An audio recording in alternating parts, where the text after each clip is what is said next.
There is no denying that, as much as it pains most of us, Diablo 4 is spiraling down into hell, and not in that positive way, quite the opposite. It's being referred to as with terms ranging from dead to the biggest disappointment in gaming history, causing some streamers to lose viewers, events being shut down, player count plummeting down, Blizzard haphazardly pumping out emergency updates or whatever, with campfire chats thereafter. I mean, we've got reactor meltdown here and things ain't looking pretty. Whereas for us, 35-year-old plus casual slow dads, this whole shindig is propelling us straight into the bowels of a midlife crisis. We gotta do something. It can't end like this, can it? I mean, starting from the very beginning, the game was dead on arrival for many without them realizing it. Those with plans for the game, those that wanted to sink their teeth into a game that was advertised as, you know how it goes. I remember I was in France the week before the game's launch, cautiously keeping my eye on things when suddenly people have dinged level 100, ground out everything there's to grind, campaign leaked, whatnot. I mean, the game was done before it hit the shelf, before the casual gamer could get its Cheetos greased hands on it. A game that many of us had paid for some extra bucks so that we could get it a few days earlier. For what reason, I have no fucking clue now, since there seemed to be an even earlier release than that. We live in a fast food era, man. We do not read books, we do not watch documentaries, we fucking consume everything, gobble it down like a swarm of locusts, leaving nothing behind. We need short bursts of adrenaline, is what everyone wants. Short TikTok, speed leveling, speed farming, off-screen blasting. We want it all, we want it now, and we want it with extra barbecue sauce. And we got it. A week before release, the game was done. Eaten and spat out, those who partook of the buffet were left with a sour taste though, and what was left was to nibble at the big skeleton of a game slowly sinking into limbo. And Diablo 2 released in the Middle Ages, where you had to scream at your mom to drop the phone because you can't connect your modem, a time when we swapped characters on floppy disks. Yeah, that's the word, an echo from a forgotten age. No wiki pages, no early accesses, no guides online, only what those older champs at the computer club cared to share with your skinny ass, if you were brave enough to approach their smoke-laden lairs, of course. A game that's had tens of years to slowly sink into our psyche to make us think it through, evolve, become better at it at our own pace. I remember that farming cows was a prestige thing, and it took my high school self a lot of vein bursting effort to reach it on single player, for example, where you can't get carried. We didn't have phones where we could get a notification for the latest cookie color build. I had that one friend who played Diablo 2 like mad, and he would ring in the middle of the night, not on my mobile phone, he would ring on that old school phone, and that would go brrr in the middle of the night and wake the whole house because he wanted to share that he dropped the high rune. I mean, this was the spiritual journey that the Iceman is talking about. And later on, mods fed life into it, and every now and then, in case you're bored out of the vanilla version, and I mean, Diablo 2 had zero endgame, just a good base upon which Lord of Destruction and all the other patches and all the mods afterwards could build upon. Communities, third-party trading sites, years and years of evolution. Diablo 4's meteoric arrival and its burst into flames into the stratosphere was just another event called on some smartphone to be turned into a 50-second short video consumed in even less. But there's still hope, right? Even though many of us have already declared the verdict, we're done. Many of us hadn't even tried Season 1. I tried to try it, and I forced myself to start a Necromancer, and it felt like watching paint dry up. I felt no reason to endure the slow, excruciatingly pointless leveling all over again, sift through thousands of pointless rare items for that 0.5 stat increase, with these items having no actual weight, soul, or impact on your character progression. No item carry that feeling of a milestone, of a turning point in your character development. But enough about that, that's a whole different topic altogether. I've thought about that and many other things for some time now, and I've read and listened to a lot of other content creators, and it doesn't take a genius to notice the pattern. People are bored, both creators and viewers, because there's not much to do and therefore present. There's hardly anything to teach or to make a guide of, and Builds are mostly already determined by Blizzard with their, what was it, redefining automation? Yeah. So why don't we take a look at some winners here? Alright, let's take a look at some ARPGs that have been doing great. Let's take a look at what makes them stand out, and just imagine for a moment that Blizzard is not too proud to look at other games, and what if in that imaginary world Blizzard decided to borrow some stuff from its competitors? For the record, it already did borrow some stuff, just not the right stuff, I guess. Alright, let's get into it. If my voice sounds differently, I'm recording in a different room, airplanes and babies all around, whatever. Let's just get the obvious choice out of the way, and it has to be Path of Exile, right?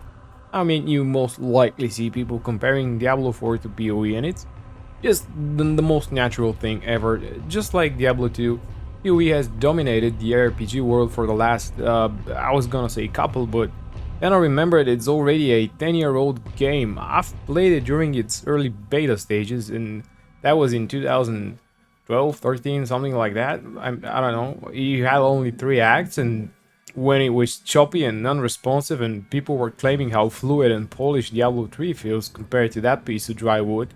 And that's a fact, I mean, you can't deny it, but PoE has been evolving and releasing new content and setting a standard for that 3-month league cycle with major expansions every now and then, avalanches of new stuff, new items, new bosses and mechanics and features, and some might say bloat. Returning players might feel at a loss, new players might just drop the game after being overwhelmed, but for the majority out there, one thing is certain, there's that precious special moment every 3 months when, even after burning out on the previous league, you can't wait to jump into the new one, see what's added, see if your new favorite build's tweaked, see if something you've tried and failed before is now viable, and all that stuff. I imagine if Diablo 4 somehow manages to pull off a seasonal cycle with enough content and updates, mind you, meaningful updates, not just nerfing some stuff because people are stacking it because it's the only way of building damage on your character, then player count might rise, people could start returning every other season to check things out, and hey, if they do find out that things are improving and that the game is gradually growing in a positive direction, then why not every season? Well, speaking of seasons, Season of the Malignant, I get it, it was wrapped up before the game's release, they didn't have the time nor the feedback to do much in that regard, although that's a bit debatable, but alright, we're letting it pass. I mean, hell, they're letting it pass. Announcing Season 2 that early, it's like they want to tell us, scratch that, wait till you see Season 2. So, here's to hoping, I don't know, less than a month from now, we'll see. Alright, number 2, Last Epoch. This rather new ARPG has been taking its sweet time and it's still in early access, but we're looking at a solid game here with great endgame, with great customization, fun crafting, and most importantly, one of the most ambitious takes on skills and build variety, with every skill having a separate skill tree, while your character also has a passive one, and even in early access with some specializations not yet playable, we're looking at hundreds of build possibilities, and every time I play the game, I go something completely random and it always feels fun, it always works. With you steadily leveling your favorite skills, even the campaign and the leveling feel great, rewarding, itemization is great, and therefore you've got all the incentives to farm and reach the endgame. So, I already did a video ranting about how I feel that Diablo 4 skill tree and how I feel it's flawed in its design, so if I were to choose one thing that Diablo 4 could borrow from Last Epoch, it would be the approach to skills and their diverse customization. The third one's gonna be Grim Dawn, and it's an underdog of an ARPG made by the guys who brought us Titan Quest back in the day. And it has one really cool thing that I thought would be interesting to have in Diablo 4 as well. And no, it's not the dual class specs, if that's what you're thinking when someone mentions Grim Dawn or Titan Quest. Although we almost got that one with D2R with William Defoe, the Amazon Barb / hybrid. No, Diablo's always been that cult classic with these distinct classes, so it's got to be something else, right? I'm talking about the faction systems here, and Grim Dawn's map is huge, and sometimes slogging through the campaign can be a bit tedious, just thinking of Ungdenbog or whatever that huge marshland was called, but it might be just that for a reason. The different factions are scattered out there, and you gain reputation or build infamy towards certain ones, and gain access to vendors, and at some point encounter nemesis monsters. And I'll not go that far in depth since I myself had not played that much Grim Dawn, and I have scattered memories of my playthroughs, but this is one thing that stood out, and it's a thing that's always made the open world in the game much more enjoyable and deadly and hostile, at least for me. While Diablo 4's map is huge as well, and a lot of territories basically serve no damn purpose. We've got boring bounties or fetch quests or some NPC walking around mulling over something while you wait to kill a bunch of stuff.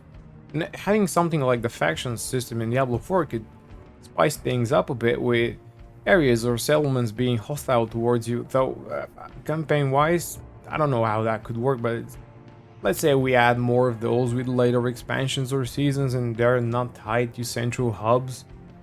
These could inhabit some ruins or some underground tunnels or even migrate between dungeons. Anyway, slaying enough followers of a certain cult, and we've got cults galore in D4, or a faction for example, could foment the arrival of a nemesis Uber boss or something like that in a designated area for example, and while building favor or infamy might grant you access to certain gear with certain vendors. Strongholds could play a role in that as well. Have you thought about that? And speaking of strongholds, we've got number 4, and do you guys remember Wosen, Lords of Mayhem? Now, before you raise those pitchforks, I agree, not exactly a winner here, but there's one thing that got me thinking. Once you finish your campaign in Wosen and you get your Champion of Stormfall thing, where you start upgrading the city like in Heroes of Might and Magic, you build some perks and stuff, and I can't even remember what these were, like, but that's not important right now. Imagine you could do that with strongholds in Diablo 4. Imagine you could pick one, or one in each act, and start upgrading it. These upgrades could range from buffing XP, from slaying monsters in the area, or item drop chance, or material drop chance, stuff like that, generic basic shit, but you could also spice things up and modify the dungeons in that area, or add juice, challenges, and so forth.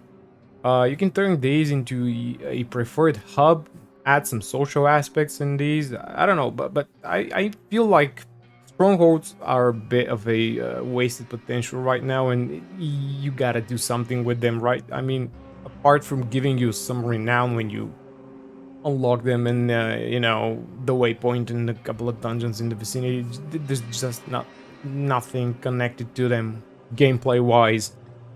And lastly, we've got Lost Ark on the list, which, no big secret here, is a game they've been looking up to, obviously, yet they've picked the wrong thing, I guess, with that renown thing causing a lot of negative buzz and the devs actually trying to dig themselves out of that trench. But what's the first thing that comes to mind when thinking of Lost Ark, other than waifus? Big ass bosses. Now, again, I'm not a big fan of Lost Ark, I hadn't played it that much, but one thing that did stand out even during the campaign and leveling up to 50, and sometime after that with the Abyssal Dungeons, was how good the boss fights were. I mean, big epic boss fights with the camera zooming, players taking them down with combined effort, learning different mechanics. I mean, of course, it's an MMO after all, and all of these carried the sense of raid encounters, but man, they were executed flawlessly. I mean, badassedly, if that's a word. Anyway, but Diablo 4 has 3 big boys for bosses, all of them damage sponges that go down in 30 seconds with zero mechanics and thought behind the process. And we've got Uber Lilith, and that's that. I mean, it's a good start, okay, but we need a bit more. And I would not even count Uber Lilith towards that approachable, mid-casual endgame activity or something. It's nowhere near enough for the majority of the players. And then again, what's the pinnacle of slaying all these monsters and demons anyway? You gotta ramp up, reach that benchmark, crush it, then feel good. We just need more benchmarks, I guess. And having more bosses means more builds being able to excel at different encounters, much like in PoE where you can build different runners. Also, tougher bosses with in-depth mechanics might lead to the need of people actually leveling support classes. As of now, the coolest boss fights in Diablo 4 are during the campaign, and a whole section of the game Blizzard is encouraging you to skip, which is sad on its own since I really like the campaign. If only it weren't that tedious and slow and it gave actual rewards, I would do it all over again, just like I've been doing it in Diablo 2 and PoE all those years. Currently, the best way to experience Diablo though is by playing Project Diablo 2, a mod that has a ton of quality features, improved endgame, maps, corruptions, more bosses, and is growing strong in its 8th season already. And just some food for thought here, that mod kind of borrowed a lot of stuff from other great RPGs, and so there might be something here. Now, I know that this is probably too much to ask from Blizzard in their current state, or considering the stage at which the game's at, but they did promise annual expansions, so I would assume it's not that impossible to implement whole new features into the game later on, right? Now, I'm also very much aware that a single soul's vision is way easier to execute than the combined vision of hundreds or thousands of ideas colliding, and devs and employees trying to work under pressure and meet certain standards and release a game that's enough good for the market. In a sense, that's why a book will always be greater than the movie or the video game, because an author can have full monopoly over his thoughts and ideas and emotions, and he can rein these in and pour his soul into that one piece of art. In a movie, you've got different egos colliding, and in a video game company with the scope of Blizzard, well, you've all read the articles. I do believe, though, that Diablo 4 might have started out with a dedicated team hell-bent on bringing that old gothic feeling back to life, and you can tell by the foundation, the world, the game's base. It's just perhaps that these people did not get to finish their vision as well. It's a sad thing, and when the new staff had to pick up the sword and continue the fight, that's it was never meant to work that way, and it could never feel whole and complete and finished. It will always be disjointed and half-baked and soulless. That's why we've got situations like with the Resistances. I bet there's a Blizz employee right now scrolling through their internal network with all the job postings and vacancy announcements, and he's like, "Ooh, Resistance analyst, expert, engineer, something. I'ma apply for that shit, cause the gem stash tab thing is proving to be a damn bitch." So it's not funny, guys, it's just the way it is. It's how the Matrix is designed, and we're all part of it. Don't you grin from behind that cheeseburger, cause you've been there. Anyway, hope that wasn't too downer for you. Let me know what you think Diablo 4 could borrow from its bodies, and what cool features you'd like to see in Sanctuary. And as usual, smashing a like or subscribe is welcomed aid along the bloody path and helps me battle the ugly, grotesque algorithm gods that dwell below. May the hammer of the ancients bash their misshapen skulls. See you next time.